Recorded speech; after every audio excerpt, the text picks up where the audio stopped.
सत्यानन्दचिदात्मने सर्वान्तरात्मने श्रीमद् वेङ्कटेशाय मङ्गलम्।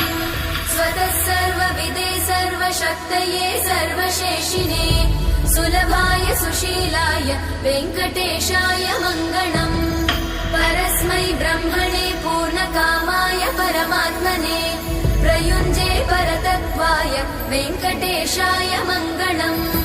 आकालतत्त्वमशान्तमात्मनामनुपश्यताम् अतृप्त्यमृतरूपाय वेङ्कटेशाय मङ्गलम्। प्रायस्वचरणौ पुंसां शरण्यत्वेन पाणिना कृपया दिशते श्रीमद् वेङ्कटेशाय मङ्गलम्।